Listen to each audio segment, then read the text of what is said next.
Hello friends, welcome back to Padhai ki पोथी। I hope कि आप सभी स्वस्थ होंगे, मस्त होंगे, बेहतर होंगे और निरंतर अपनी तैयारी के माध्यम से सफलता का मार्ग प्रशस्त कर रहे होंगे। तो चलिए स्टार्ट करते हैं आज के सेशन को। जो आधुनिक भारत यानी कि मॉडर्न हिस्ट्री की आपकी क्लासेस चल रही हैं उसमें एक कदम और आगे बढ़ेंगे और आज के सेशन को स्टार्ट करेंगे। सभी प्रश्न आपके आगे वाली सभी कॉम्पिटिटिव एग्जाम, चाहे आप BPSC की तैयारी कर रहे हो, यूपी पुलिस की तैयारी कर रहे हो, CTET की तैयारी कर रहे हो, यूपी टेट की तैयारी कर रहे हो, साथ ही साथ अन्य सभी एग्जाम्स जहाँ भी GK GS पूछा जाता है, बहुत ही ज़्यादा इंपॉर्टेंट होने वाले हैं। तो चलिए सेशन को स्टार्ट करेंगे। इससे पहले अगर आप चैनल पर नए हैं और आपने अभी तक इसे सब्सक्राइब नहीं किया है तो क्या कर रहे हैं, फटाफट से इसे सब्सक्राइब कीजिए, बेल आइकन को प्रेस कीजिए ताकि आगे आने वाली वीडियो की सभी नोटिफिकेशन आप तक पहुंच सकें। तो आज का हमारा पहला प्रश्न है, 1760 का प्रसिद्ध वांडीवास का युद्ध अंग्रेजों द्वारा किसके खिलाफ लड़ा गया? ऑप्शन ए है फ्रांसीसी, बी है स्पेन, सी है मैसूर, डी है कर्नाटक और ई जो कि आपका BPSC में ऑप्शन देखने को मिलता है उपर्युक्त में से कोई नहीं या उपर्युक्त में से एक से अधिक। तो यहाँ पर राइट आंसर हो जाएगा ऑप्शन नंबर, कौन सा हो जाएगा आपका right answer? Option number A, यानी कि फ्रांसीसियों और अंग्रेजों के बीच में जो युद्ध हुआ उसे वांडीवास के युद्ध के नाम से जानते हैं। कब हुआ? 1760 में हुआ। इसके जो इंपॉर्टेंट फैक्ट्स हैं उन पे भी चर्चा करेंगे। इससे पहले लेंगे एक और प्रश्न। इसके आगे के जितने भी टॉपिक्स थे, आपके यूरोपियों का आगमन इत्यादि इत्यादि प्रश्न, वो सभी कंप्लीट हो चुके हैं। अगर आपने नहीं देखा है तो प्लीज़ वीडियो की प्लेलिस्ट में जाकर के आप ज़रूर देखिएगा। प्रश्न है, बक्सर का युद्ध मीर जाफर विरुद्ध क्लाइव यानी कि मीर जाफर और क्लाइव के बीच में हुआ था। वांडीवास का युद्ध फ्रांसीसी विरुद्ध ईस्ट इंडिया कंपनी के बीच में हुआ था। चिलियावाला युद्ध डलहौजी के विरुद्ध मराठे इसमें हुआ था। और खुर्दा का युद्ध जो है निजाम विरुद्ध इंडिया कंपनी यानी कि ईस्ट इंडिया कंपनी के विरुद्ध हुआ था। तो यहाँ पर आपको क्या करना है, सही युग्म सुमेलित करना है। कौन सा युग्म आपका सही सुमेलित है?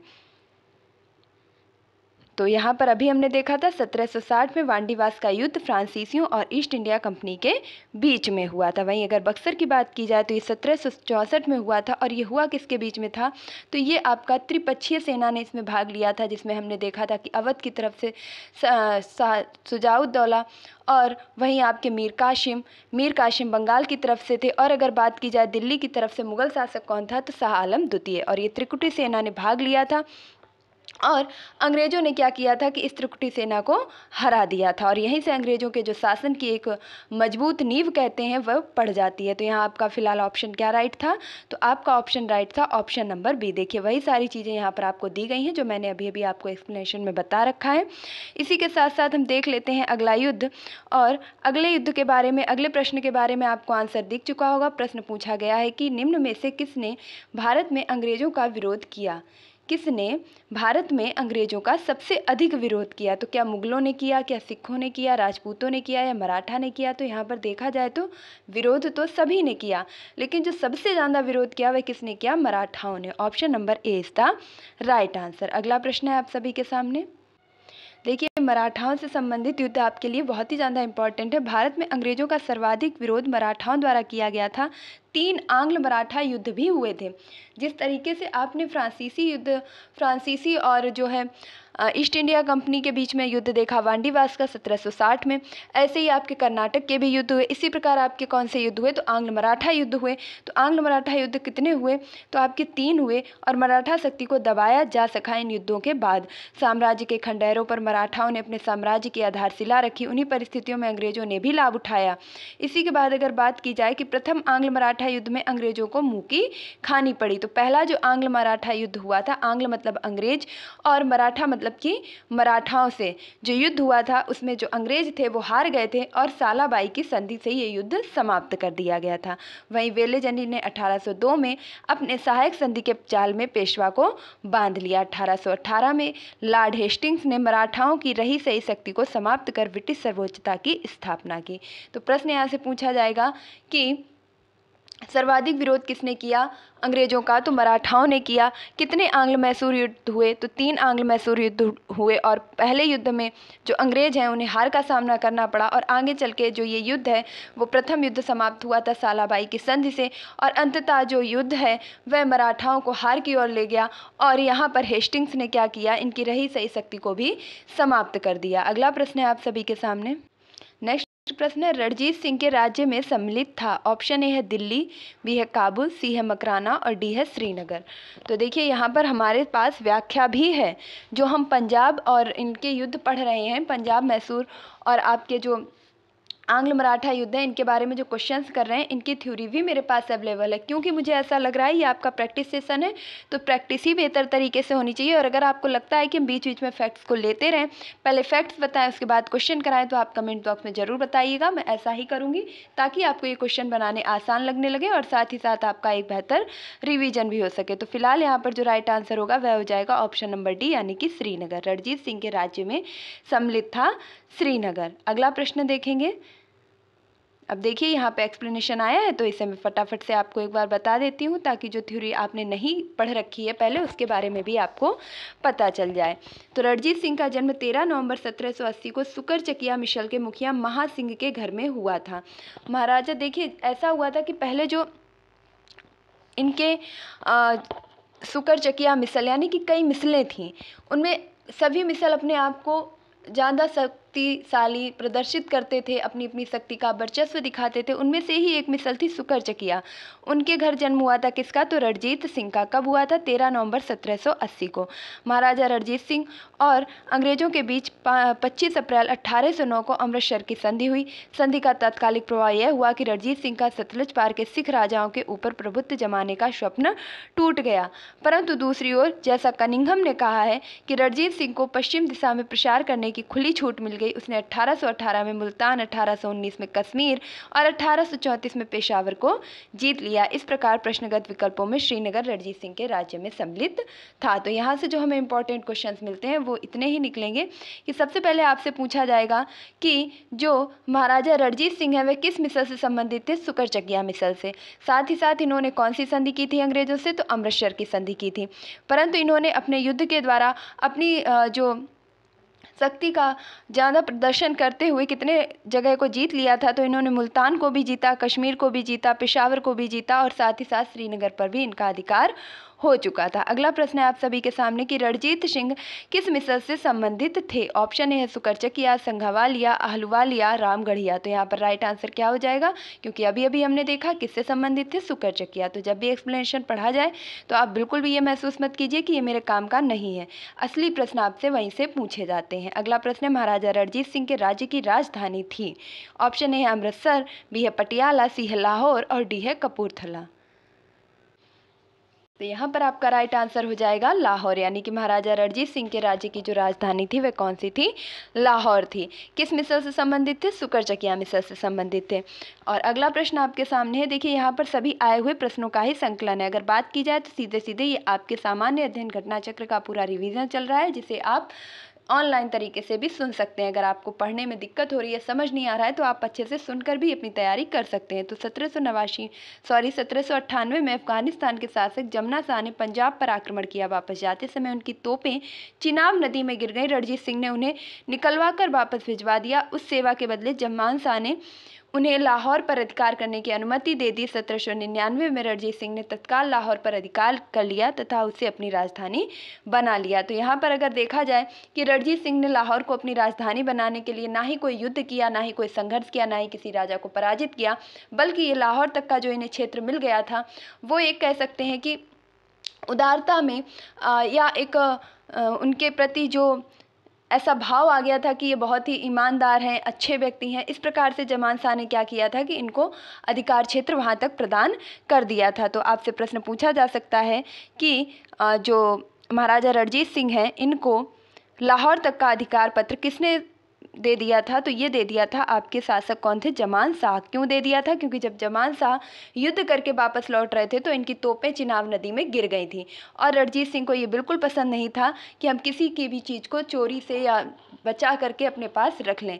उन्होंने उन तोपों को अपने खर्चे पर उनके राज्य तक, उनके पास तक पहुंचा दिया, जिससे उन्हें बहुत ही ज़्यादा प्रसन्नता हुई। और उनकी इस उदारता को देखते हुए जमान शाह ने क्या किया कि उन्हें लाहौर तक के राज्य तक अपना अधिकार करने के लिए अधिकार पत्र प्रदान कर दिया। अगला प्रश्न है आप सभी के सामने। राजा रणजीत सिंह ने किस स्थान पर अदालत ए आला की स्थापना की? ऑप्शन ए है अमृतसर, बी है लाहौर, सी है फिरोजपुर और डी है मुल्तान।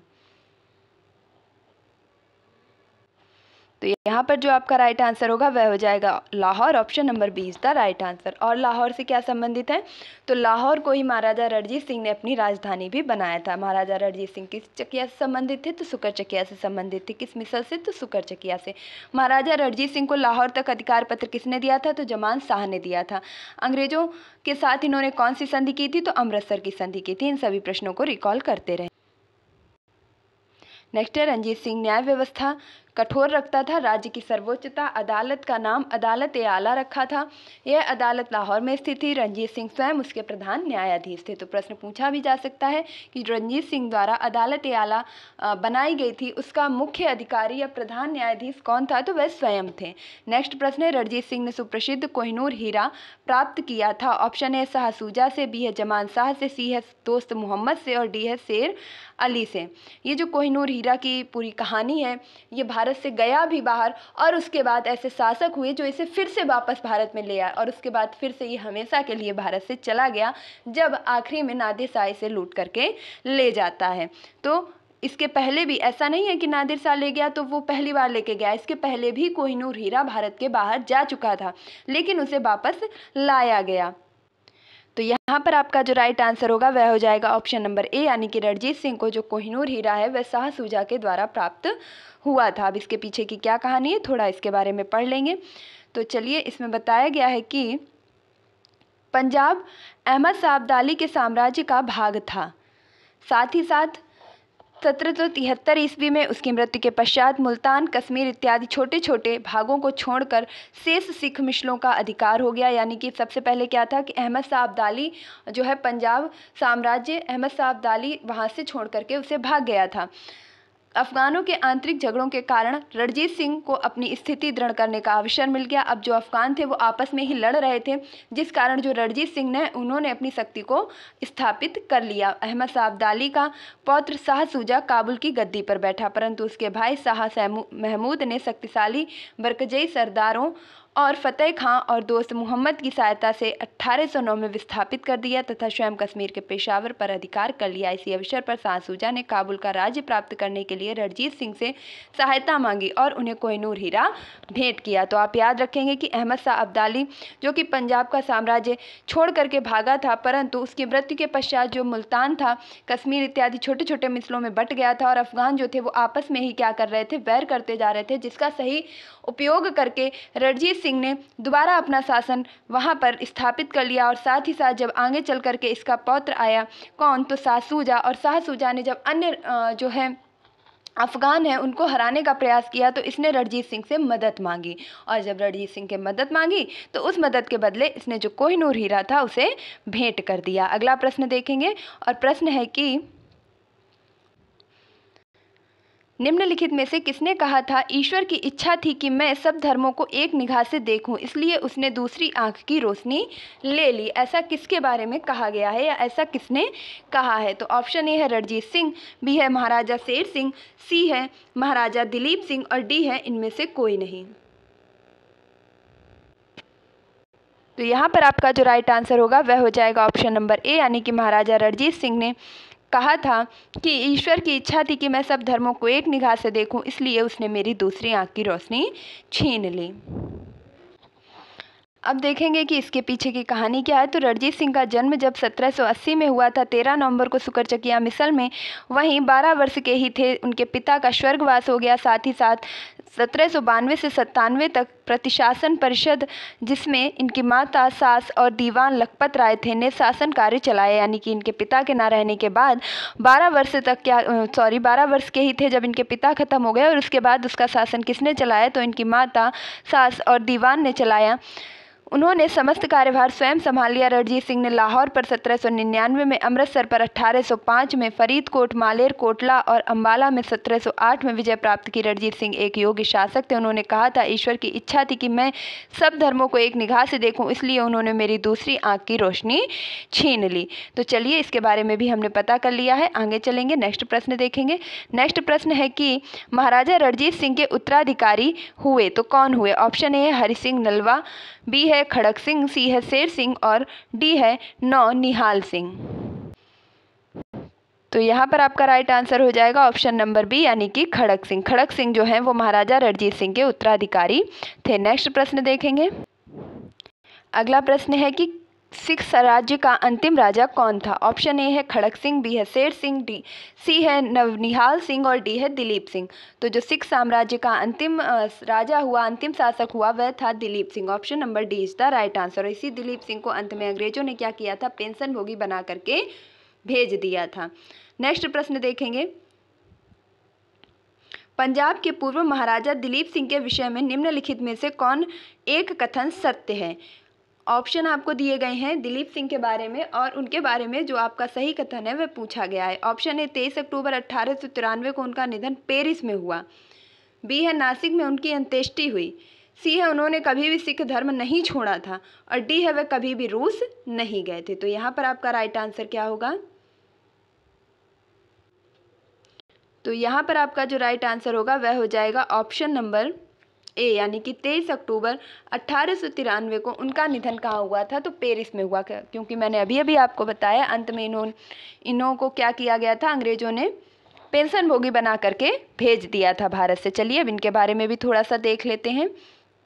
तो बताया गया है कि पंजाब के पूर्व महाराजा दिलीप सिंह का निधन 22 या कुछ स्रोतों के अनुसार 23 भी कहीं कहीं आपको मिल सकता है 1893 को पेरिस फ्रांस में हो गया था। शेष सभी कथन असत्य हैं। दिलीप सिंह ने सिख धर्म छोड़कर ईसाई धर्म को भी अपना लिया था, साथ ही साथ रूस की यात्रा भी की थी। इनकी अंत्येष्टि इंग्लैंड में हुई थी। तो चलिए यहाँ से हमें जो फैक्ट्स मिले हैं पहले हम उन पर चर्चा करते हैं। तो अंतिम शासक कौन हुआ सिख समुदाय का, तो वो थे महाराजा दिलीप सिंह। मृत्यु कब हो गई, 1893 को। कहाँ हो गई, पेरिस फ्रांस में हो गई। सिख धर्म छोड़ दिया था, तो बिल्कुल छोड़ दिया था। क्या अपना लिया था, ईसाई धर्म अपना लिया था। साथ ही साथ इन्होंने रूस की यात्रा भी की थी। और इनकी अंत्येष्टि कहाँ पर हुई थी, तो इनकी अंत्येष्टि का संस्कार हुआ था इंग्लैंड में। मरे कहाँ, पेरिस फ्रांस में। अंत्येष्टि संस्कार कहाँ हुआ, इंग्लैंड में। यात्रा कहाँ की, रूस की। कौन सा धर्म अपना लिया, ईसाई धर्म अपना लिया। नेक्स्ट प्रश्न देखेंगे, सिख राज्य का अंतिम शासक कौन था। तो यहां पर भी आपका राइट आंसर क्या हो जाएगा, ऑप्शन नंबर ए यानी कि दिलीप सिंह। तो देखिए इनके बारे में क्या बताया गया है कि पंजाब सिख साम्राज्य का अंतिम शासक दिलीप सिंह 1849 ईस्वी में द्वितीय आंग्ल सिख युद्ध की समाप्ति पर अंग्रेजों द्वारा पंजाब का विलय कर लिया गया और दिलीप सिंह को पेंशन भोगी बना करके कहाँ भेज दिया गया, ब्रिटेन। तो जो दिलीप सिंह हैं वो अंतिम शासक रहे सिख समुदाय के और इन्हें पेंशन भोगी बना करके अंग्रेजों ने ब्रिटेन भेज दिया। फिर इन्होंने इंग्लैंड में इनकी अंत्येष्टि हुई, मृत्यु इनकी पेरिस फ्रांस में हुई। इन्होंने रूस की यात्रा भी की। अंत समय में इन्होंने ईसाई धर्म को अपना लिया था। नेक्स्ट प्रश्न है आप सभी के सामने। प्रश्न है कि पंजाब के विलय के पश्चात पंजाब पर शासन करने के लिए निम्नलिखित में से कौन 3 परिषद का सदस्य नहीं था। ऑप्शन ए है एच.एम. इलियट, बी है सर हेनरी लॉरेंस, सी है जॉन लॉरेंस और डी है रॉबर्ट मॉन्टगोमरी। यहाँ पर जो आपका आंसर सही हो जाएगा वह हो जाएगा ऑप्शन नंबर ए और ऑप्शन नंबर डी यानी कि दोनों ही आपके सदस्य नहीं थे।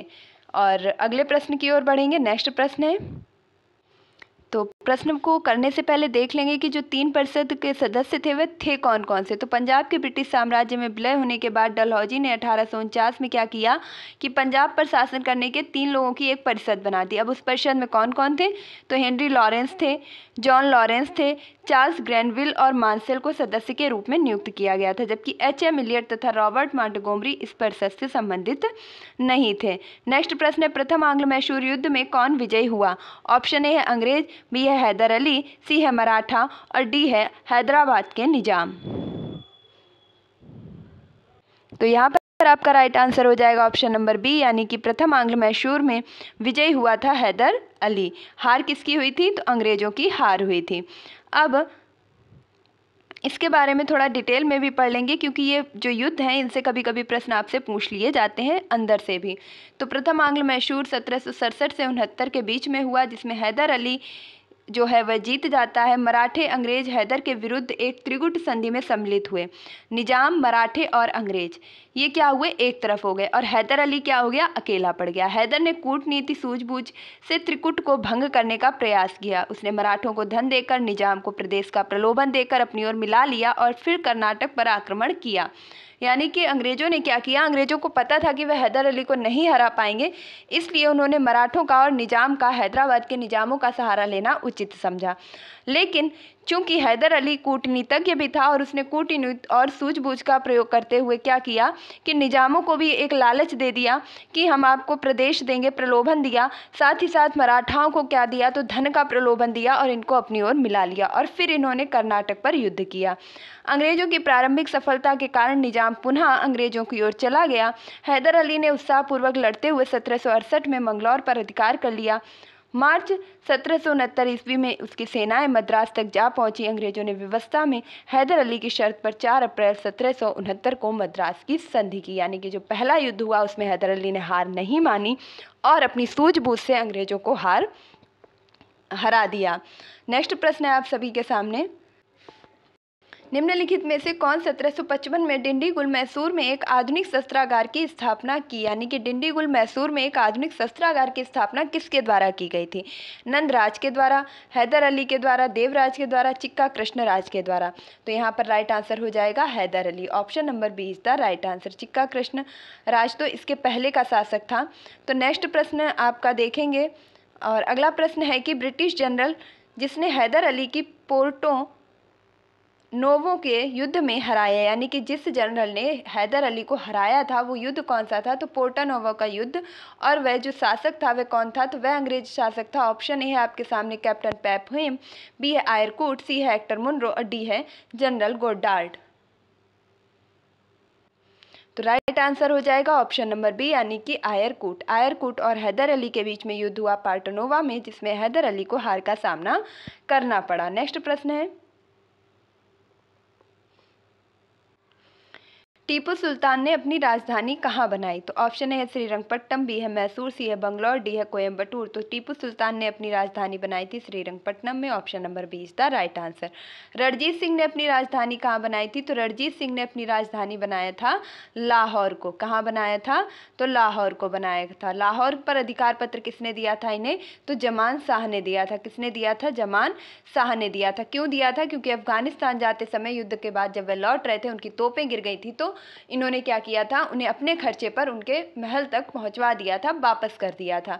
अगला प्रश्न है आप सभी के सामने, और प्रश्न है कि निम्नलिखित भारतीय शासकों में कौन था जिसने विदेशों में आधुनिक पद्धति से दूतावास स्थापित किए। यानी कि जिन्होंने अपने शासन से संबंधित या अपने भारतीय ऐसे शासक भी हुए जिन्होंने उस समय में ही अपने दूतावास विदेशों में स्थापित कर दिए थे। तो ऑप्शन है आपके सामने हैदर अली, बी है आपके सामने मीर कासिम, सी है शाह आलम द्वितीय और डी है टीपू सुल्तान। तो यहाँ पर आपका जो राइट आंसर होगा वह हो जाएगा ऑप्शन नंबर डी, यानी कि टीपू सुल्तान। टीपू सुल्तान ने उस समय आधुनिक पद्धति से दूतावास अपने विदेशों में स्थापित करवा रखे थे। वहीं अगर बात की जाए मीर कासिम और शाह आलम द्वितीय की, तो मीर कासिम, शाह आलम द्वितीय और साथ ही साथ आपका शुजाउद्दौला जो कि अवध का नवाब था, ये त्रिकुटी सेना ने बक्सर के युद्ध 1764 में भाग लिया था। तो इनका संबंध उस युद्ध से हो जाता है। नेक्स्ट प्रश्न है आप सभी के सामने, टीपू सुल्तान ने ब्रिटिश सेना को 1780 में हराया था। ऑप्शन ए है हैदराबाद में, बी है पोल्लीलुर में, सी है सेरिंगपट्टनम में और डी है निजामाबाद में। तो यहाँ पर आपका राइट आंसर हो जाएगा पोल्लीलुर में। पोल्लीलुर में टीपू सुल्तान ने ब्रिटिश सेना को 1780 में हरा दिया था। अगला प्रश्न देखेंगे, देखिए इसकी थोड़ी सी व्याख्या है, उसे भी देखते हुए चलेंगे क्योंकि ये आपके लिए थोड़ा इंपॉर्टेंट रहेगा। हैदर अली एवं टीपू सुल्तान ने मराठा तथा निजाम के साथ एक समझौता कर लिया तथा फ्रांसीसी सहायता का वचन ले लिया। साथ ही कर्नाटक पर जुलाई 1780 में आक्रमण करके आरकट पर अधिकार कर लिया। तत्पश्चात टीपू सुल्तान ने हेक्टर मुनरो की पोल्लीलुर नामक स्थान पर हरा दिया और उसे क्या है सहायता किससे लेनी पड़ी थी, तो मराठाओं से और निजामों से। वहीं अगला अगर हम प्रश्न देखें तो अगला प्रश्न है कि अंग्रेजों ने श्रीरंगपट्टनम की संधि किसके साथ की थी। तो ऑप्शन ए है हैदर अली, बी है डुप्ले, सी है टीपू सुल्तान और डी है नंदराज। तो यहाँ पर आपका राइट आंसर हो जाएगा टीपू सुल्तान। किसके साथ की थी, टीपू सुल्तान के साथ ये जो संधि है श्रीरंगपट्टनम की वह की गई थी। तो अब इस किनके बीच हुई थी, ये हमारे लिए बहुत इंपॉर्टेंट हो जाता है। तो तृतीय आंग्ल मैसूर युद्ध का अवसान श्रीरंगपट्टम की संधि मार्च 1792 द्वारा हुआ। इस संधि में अंग्रेजों की ओर से कार्नवालिस तथा मैसूर से टीपू सुल्तान शामिल थे। तो अंग्रेजों की तरफ से संधि करने वाला कौन था, तो कार्नवालिस था। वहीं मैसूर के तरफ से कौन सा, तो टीपू सुल्तान था। इनके अनुसार टीपू को अपने राज्य का लगभग आधा भाग अंग्रेजों को तथा उनके साथियों को देना पड़ा। साथ ही युद्ध में हर्जाने के रूप में टीपू को 3 करोड़ रुपए मिले थे। यानी कि टीपू सुल्तान को क्या करना था, इस संधि के अनुसार अपना जो भाग था राज्य का, वह लगभग आधा भाग अंग्रेजों को देना था। और इसके बदले में अंग्रेज उसे क्या देंगे, तो अंग्रेज उसे देंगे 3 करोड़ रुपए का हर्जाना। ये संधि कहाँ हुई थी, तो श्रीरंगपट्टनम में हुई थी। किसके बाद हुई थी, तो तृतीय आंग्ल मैसूर युद्ध के बाद हुई थी। कौन कौन इस संधि के लिए आगे आता है, तो अंग्रेजों की तरफ से था कार्नवालिस और इधर मैसूर की तरफ से थे टीपू सुल्तान। नेक्स्ट देखेंगे। अगला प्रश्न है कि टीपू सुल्तान अंग्रेजों के साथ युद्ध में कब मारे गए। तो टीपू सुल्तान की मृत्यु कब हो गई थी। ऑप्शन ए 1857 में, बी है 1799 में, सी है 1793 में और डी है 1769 में। तो पहली बात तो कि ये युद्ध करते करते ही समाप्त हो गए थे, इन्होंने कभी पीछे मुड़ करके नहीं देखा। और इनकी जो मृत्यु थी वह हो गई थी सन 1799 में। Option number b is the right answer. Next प्रश्न देखेंगे। अब देखिए, मृत्यु हो गई थी, उसका कारण क्या था, तो चतुर्थ आंग्ल मैसूर युद्ध हुआ था, उसके दौरान इनकी मृत्यु 1799 में हो गई थी। अगला प्रश्न है आप सभी के सामने। अब आपके लिए जो ये प्रश्न है ये सबका निचोड़ है और मोस्ट इम्पॉर्टेंट है। तो चलिए देखते हैं, निम्नलिखित में से कौन एक सुमेलित है। ऑप्शन है प्रथम आंग्ल मैसूर युद्ध हैदर अली पराजित हुआ था। क्या ऐसा हुआ था, तो बिल्कुल भी नहीं। क्यों, क्योंकि हमने देखा प्रथम आंग्ल मैसूर युद्ध हैदर अली जीत गया था। और इसने किसकी सहायता ली थी, मराठों की ली थी, निजाम की ली थी। मराठों को धन का लालच दिया था, निजामों को प्रशासन यानी कि राज्य का लालच दिया था कि आप मेरे साथ मिल जाओ और हम मिलकर के अंग्रेजों को हरा देंगे। तो यहाँ पर ये क्या हो जाएगा, कौन सा एक सुमेलित है, तो मुझे तो लग रहा है कि यही आपका सही हो जाएगा। अगला है द्वितीय आंग्ल मैसूर युद्ध हैदर अली ने अंग्रेजों को पराजित किया। तीसरे आंग्ल मैसूर युद्ध में टीपू सुल्तान युद्ध जीता और अपना भूभाग अंग्रेजों को नहीं दिया। डी है चतुर्थ आंग्ल मैसूर युद्ध में टीपू सुल्तान पराजित किया गया और युद्ध के मध्य दिवंगत हो गया। तो ये भी बात सही है। तो चलिए अभी यहाँ पर क्या राइट है, तो ये आपका जो डी ऑप्शन है वह बिल्कुल सही दिया गया है। और प्रथम आंग्ल मैसूर जो युद्ध है उसकी संरचना क्या रही है उसके बारे में भी देखते हैं। तो प्रथम आंग्ल मैसूर युद्ध 1767 से 69 के बीच में हुआ। इस दौरान अंग्रेज गवर्नर वेल्सल्ट युद्ध 4 अप्रैल 1769 को मद्रास की संधि से समाप्त हो गया था। द्वितीय कब हुआ था, तो द्वितीय हुआ था आपका 1780 से 84 के बीच, जिसमें अंग्रेज की तरफ से थे वारेन हेस्टिंग्स और ये मंगलौर की संधि से समाप्त हो गया था। तृतीय युद्ध में क्या हुआ था कि अंग्रेज गवर्नर जनरल लॉर्ड कॉर्नवालिस था और इसके विरुद्ध सहायता करने के लिए टीपू सुल्तान ने तुर्की सहायता प्राप्त की थी। और चतुर्थ आंग्ल मैसूर में क्या हुआ था कि अंग्रेज की तरफ से वेलेज अली था और टीपू सुल्तान अकेले इस युद्ध में लड़ाई लड़ रहा था और वहीं वेल्लोर में कैद करके इसकी मृत्यु कर दी गई थी। अब मैं यहाँ पर आपको एक सेकंड के लिए ये बताना चाहूँगी कि किस युद्ध में किसकी हार हुई और किसकी जीत हुई, क्योंकि यही आपके लिए मोस्ट इम्पॉर्टेंट है। तो जो आपका यहाँ पर मैं फर्स्ट ऑप्शन बता रही थी कि यही सही होना चाहिए, तो ये बिल्कुल सही है मेरे एक्सप्लेनेशन के हिसाब से कि हैदर अली जीत गया था। हैदर अली क्या था, जीत गया था, लेकिन यहाँ लिखा हुआ था पराजित, तो पराजित नहीं हुआ था, इसीलिए ये कथन कैसा हो गया, गलत हो गया। और चौथा आपका क्या हो गया, बिल्कुल सही हो गया। तो फटाफट से देखते हैं कि पहले युद्ध में कौन जीता। तो पहले युद्ध में जीतता है हैदर अली। वहीं अगर द्वितीय आंग्ल मैसूर युद्ध की बात की जाए तो द्वितीय आंग्ल मैसूर युद्ध में किसी की भी जीत नहीं होती और ये युद्ध जो होता है वह लगभग बराबरी पर समाप्त हो जाता है। कैसे समाप्त हो जाता है, लगभग बराबरी पर समाप्त हो जाता है। इसी को पाटा नोवा को युद्ध भी कहते हैं। और वारेन हेस्टिंग्स ने क्या किया था, इस युद्ध में भाग लिया था। अगला अगर हम देखें कि इसका जो द्वितीय आंग्ल मैसूर युद्ध का समाप्ति किससे हुई, तो ये मंगलौर की संधि से हुई। किससे हुई, मंगलौर की संधि से। ये एक्सप्लेनेशन मोस्ट इंपॉर्टेंट है, प्लीज इसकी मत कीजिएगा। प्रथम आंग्ल मैसूर युद्ध कौन जीता, हैदर अली जीता। कौन सी संधि हुई, मद्रास की संधि हुई। कौन सी संधि हुई, मद्रास की। द्वितीय आंग्ल मैसूर युद्ध कैसे समाप्त हुआ, लगभग बराबरी पर। कौन सी संधि हुई, तो संधि की अगर बात की जाए तो मंगलौर की संधि हुई। तृतीय आंग्ल मैसूर युद्ध की बात की जाए तो इसमें कॉर्नवालिस के टाइम पर हुआ।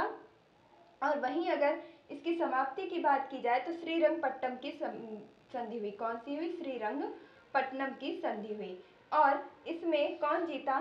तो टीपू सुल्तान को इसमें अपमानजनक संधि करनी पड़ी, यानी कि टीपू सुल्तान को हार का सामना करना पड़ा। और चौथे आंग्ल मैसूर युद्ध की बात की जाए तो इसमें क्या हुआ? इसमें तो टीपू सुल्तान की मृत्यु ही हो जाती है। और यहीं पर जो आपका मैसूर है उस पर अंग्रेज जबरन सहायक संधि लागू करके उसे अपने अधिकार क्षेत्र में ले लेते हैं। और कौन लागू करता है? तो बेले जली। कौन लागू करता है? तो बेले जली टीपू सुल्तान की मृत्यु के बाद इसे अपने कह सकते हैं अंडर में ले लेता है और यहीं से जो आंग्ल मैसूर युद्ध है वह पूरी तरीके से समाप्त हो जाते हैं। तो अगर आपको थोड़ी सी भी चीज़ें पसंद आएंगी तो एक बार फिर से प्लीज़ रिकॉल कीजिएगा। प्रथम आंग्ल मैसूर कब हुआ? तो प्रथम आंग्ल मैसूर हुआ 1767 से लेकर के 1769 तक। और इसकी समाप्ति का कारण क्या बना? तो इसकी समाप्ति का कारण बना था फिर मद्रास की संधि। जीता कौन था? हैदर अली। और पराजय किसकी हुई थी? तो अंग्रेजों की हुई थी। इसमें 3 सेनाओं ने भाग लिया था, मराठाओं ने, निजामों ने और इसी के साथ साथ आपके हैदर अली ने भी भाग लिया था। द्वितीय का समाप्ति किससे हुई? तो मंगलौर की संधि से। और हार किसके हाथ में लगी? तो किसी के हाथ में नहीं, क्योंकि ये बराबरी पर खत्म हो गया।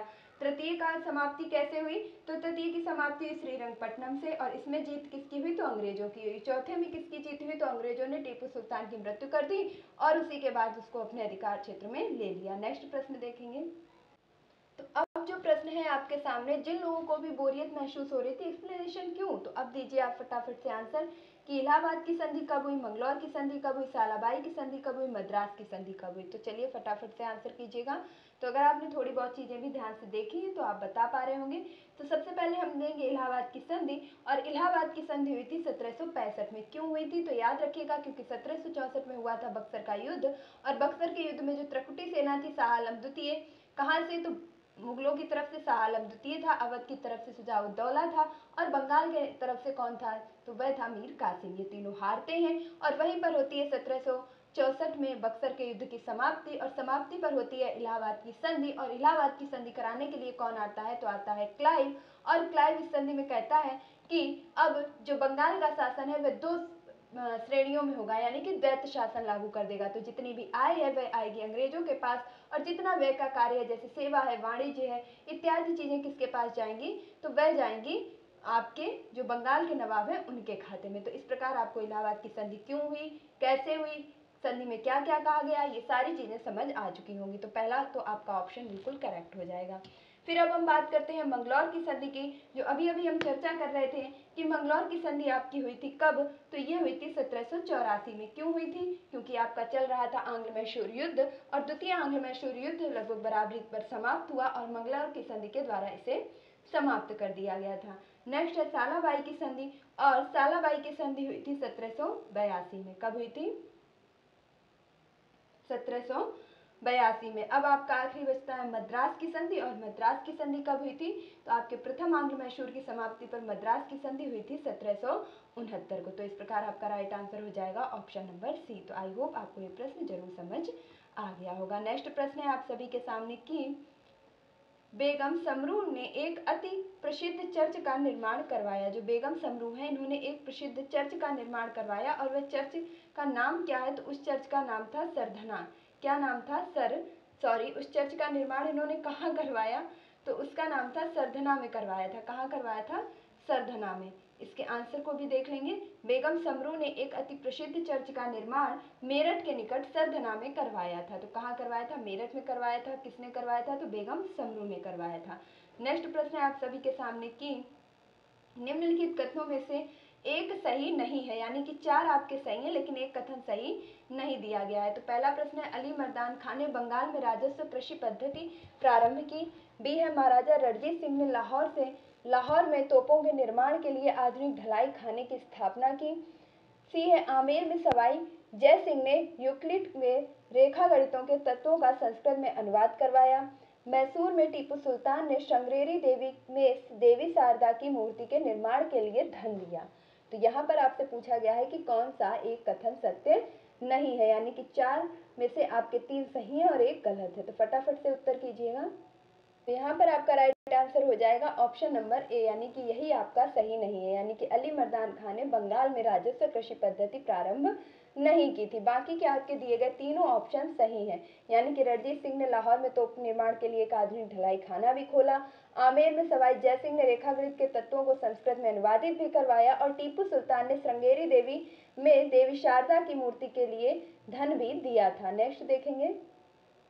अगला प्रश्न है, निम्नलिखित कथनों पर विचार कीजिए। पानीपत के तृतीय युद्ध में अहमद शाह अब्दाली ने इब्राहिम लोधी को पराजित किया। नेक्स्ट है, तृतीय आंग्ल मैसूर युद्ध में टीपू सुल्तान की मृत्यु हुई। तो ये तो आपका बिल्कुल भी ठीक नहीं होगा, क्योंकि अभी अभी आपने देखा था कि चतुर्थ आंग्ल मैसूर युद्ध में टीपू सुल्तान की मृत्यु हुई थी। तृतीय आंग्ल मैसूर युद्ध में टीपू सुल्तान को हार का सामना करना पड़ा था। द्वितीय आंग्ल मैसूर युद्ध बराबरी पर समाप्त हुआ था और उसके लिए संधि करनी पड़ी थी मंगलौर की। प्रथम आंग्ल मैसूर युद्ध में क्या हुआ था कि अंग्रेजों की हार हुई थी और उसके लिए संधि करनी पड़ी थी मद्रास की। अगला देखेंगे, प्लासी के युद्ध में सिराजुद्दौला की पराजय के लिए मीर जाफर ने अंग्रेजों से मिलकर षड्यंत्र रचा। तो ये बात तो आपकी ठीक है। अब यहाँ पर पूछा गया है निम्नलिखित में से कौन से विकल्प सही हैं। तो ऑप्शन ए भी आपका सही है और ऑप्शन सी भी सही है। तो यहाँ पर ऑप्शन नंबर सी सही हो जाएगा, यानी कि 2 और 3। 1 सेकेंड यहाँ पर देखते हैं क्या बताया गया है। तो यहाँ पर थोड़ा सा पढ़ने में कंफ्यूजन हो गया। जो पानीपत का तृतीय युद्ध है वह अहमद शाह अब्दाली ने इब्राहिम लोधी को नहीं बल्कि किसको हराया था, तो उसने हराया था मराठाओं को। और मराठाओं में कौन था, तो वह आपका शिवाजी सदाभाऊ जो था उसको हराया था। और उसने अपनी जो आत्मकथा कह सकते हैं या अपनी जो चीज़ें लिखवाई उसमें लिखा भी कि ये युद्ध जीतने के बाद भी मुझे हार का एहसास हो रहा था, क्योंकि वह योद्धा अकेले ही सब पर भारी पड़ रहा था और वह बहुत अच्छा लड़ रहा था। तो इन्होंने जो तृतीय युद्ध है जीत जरूर लिया था, लेकिन इसके बाद भी इन्हें संतुष्टि नहीं हो पा रही थी। अगला अगर देख, क्योंकि वह हार नहीं रहा था, उसको किसी ना किसी कह सकते हैं षड्यंत्र के कारण षड्यंत्रवश उसे हराया गया। उसके अपने ही लोगों ने उसका साथ नहीं दिया और युद्ध भूमि में वह अकेला पड़ गया, जिस कारण उसे हार का सामना करना पड़ा। तो ये मराठाओं के साथ हुआ था, ना कि इब्राहिम लोधी के साथ। वहीं तृतीय आंग्ल मैसूर में आपने देखा कि टीपू सुल्तान की मृत्यु नहीं हुई थी। और प्लासी के युद्ध की अगर बात की जाए तो ये बिल्कुल सही है, सिराजुद्दौला। और इसी के साथ साथ अंग्रेजों के साथ जब आपका युद्ध होता है तो वहां पर मीर जाफर अंग्रेजों से मिल जाता है। अंग्रेज उसे क्या देते हैं, प्रलोभन, कि अगर सिराजुद्दौला नहीं रहेगा तो ये बंगाल के नवाब तुम बनोगे। और इसी प्रलोभन में आकर के वह सिराजुद्दौला को जो है धोखा दे देता है और वह भी युद्ध में अकेला लड़ता है, जिस कारण उसकी मृत्यु हो जाती है। तो यहाँ पर केवल विकल्प आपका 3 सही होगा। और इस प्रकार आज के जितने भी ये प्रश्न थे पंजाब आंग्ल मैसूर युद्ध से, वे लगभग समाप्त होते हैं। इसके आगे के क्वेश्चंस आएंगे जिसमें हम मुगल के संबंधित प्रश्न लाएंगे, अन्य टॉपिक्स होंगे। तो इनको आगे देखने के लिए, कंटिन्यू रहने के लिए आप फटाफट से चैनल को सब्सक्राइब कीजिए, बेल आइकन को प्रेस कीजिए, ताकि आगे आने वाली वीडियो की सभी नोटिफिकेशन आप तक पहुंच सके। मिलती हूँ अपनी